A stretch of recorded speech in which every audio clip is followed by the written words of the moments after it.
Hello students. तो last 2 lectures में हम लोगों ने बिज़नेस और प्रोफेशन के मीनिंग और फीचर्स को डिटेल में पढ़ा है। तो आज हम स्टार्ट करने जा रहे हैं employment which is third economic activity, जो कि थर्ड इकोनॉमिक एक्टिविटी है। अगर आप लोगों ने प्रीवियस लेक्चर्स नहीं देखे हैं तो आप आई बटन पर क्लिक करके वीडियो को देख सकते हैं। तो अब एम्प्लॉयमेंट क्या है और इसके क्या क्या करैक्टरिस्टिक्स या फीचर्स हैं वो हम डिस्कस करने जा रहे हैं।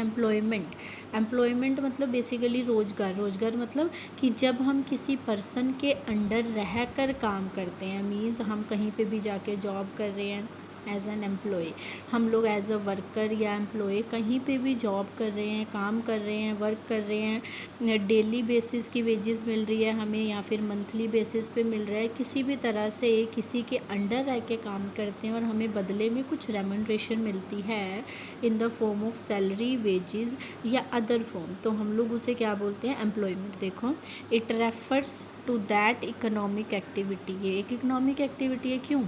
इकोनॉमिक मतलब मनी अर्न करने के लिए की जा रही है।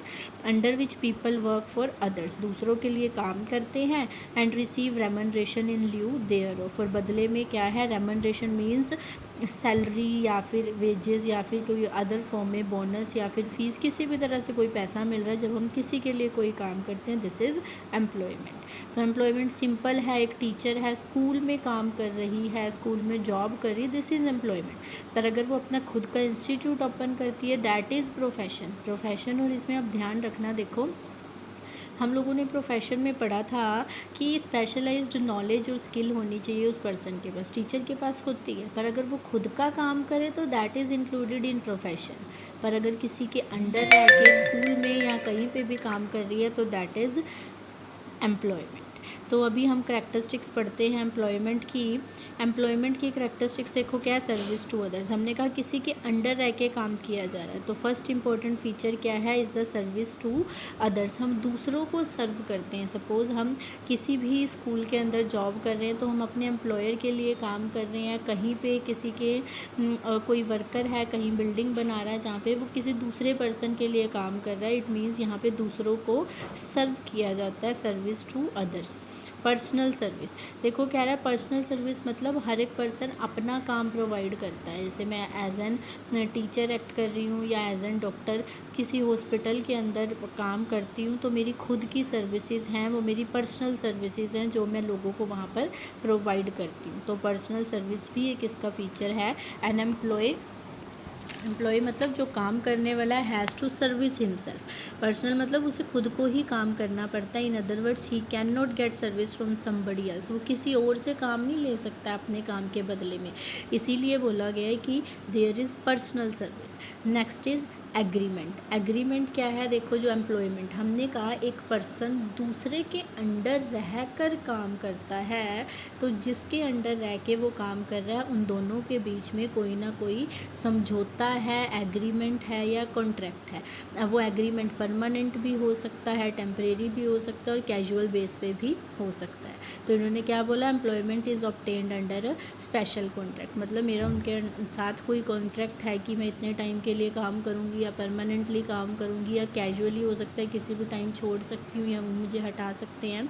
तो ये एक स्पेशल कॉन्ट्रैक्ट के अंदर किया जाता है एम्प्लॉयमेंट। और जो बेसिस है एम्प्लॉयमेंट की, परमानेंट, टेम्परेरी या कैजुअल, कुछ भी हो सकती है। सिमिलरली बेसिस ऑफ रेमुनरेशन, जो हमें पैसा मिलने वाला है बदले में, इनकम मिलने वाली है, वो सैलरी भी हो सकती है, कमीशन भी हो सकती है, फ़ीस की फॉर्म में भी हो सकती है। देखो परमानेंट है तो सैलरी, तो हो सकता है कि एक्स्ट्रा काम करने की हमें कोई कमीशन मिले, या फिर मैं एज एन एजेंट काम कर रही हूँ तो कमीशन मिले, या कोई कैजुअल बेस पे वर्क कर रही हूँ तो फीस मिल सकती है। तो ये सब एग्रीमेंट में ही लिखा होता है और एम्प्लॉयमेंट में एक कॉन्ट्रैक्ट होता है। Next is servant. अब यहाँ पे एम्प्लॉय मतलब जो काम करने वाला है वो एम्प्लॉयर के लिए, मास्टर के लिए एक सर्वेंट की तरह होता है, मतलब उसे उसी की इंस्ट्रक्शंस के अकॉर्डिंग काम करना पड़ता है and act according to his orders. Next is no need of capital. अब देखो मैं कहीं पे जाके किसी के अंडर काम करने वाली हूँ, मुझे किसी भी तरह की कोई पूंजी नहीं चाहिए, कैपिटल नहीं चाहिए, मुझे जस्ट उस पर्सन के लिए काम करना है। कैपिटल किसकी है? उस पर्सन की जिसके अंडर मैं काम कर रही हूँ, पर मुझे कोई भी कैपिटल नहीं चाहिए, पैसा नहीं चाहिए लगाने के लिए। There is no need of capital in employment. In other words capital is that of master. किसकी है? एम्प्लॉयर की ही है, एम्प्लॉय की नहीं है। Next is no risk. देखो इसमें जो एम्प्लॉय है उसका कोई रिस्क नहीं होता। अगर कोई लॉस हो जाता है या कोई भी ऐसी सिचुएशन आ जाती है तो सारा रिस्क किसका है? मास्टर का, मतलब एम्प्लॉयर का, जिसके अंडर रह के मैं काम करती हूँ, and not of the employ.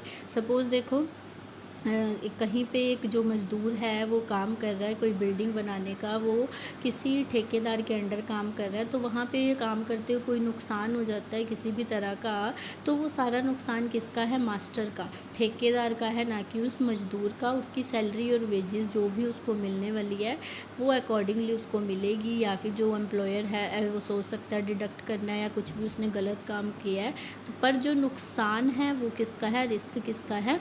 Employer का, मास्टर का, जिसके अंडर रह के वो काम कर रहा है। Next is nature of employer. कह रहा है जहाँ पे हम काम कर रहे हैं वो नेचर कैसा हो सकता है एम्प्लॉयर का? मैं किसी प्राइवेट ऑर्गेनाइजेशन में भी कर सकती हूँ, गवर्नमेंट में भी कर सकती हूँ, गवर्नमेंट एंटरप्राइज में भी कर सकती हूँ। तो बोल रहा है एक एम्प्लॉयर जो है एम्प्लॉयमेंट में कोई भी हो सकता है, गवर्नमेंट एंटरप्राइज या प्राइवेट ऑर्गेनाइजेशन।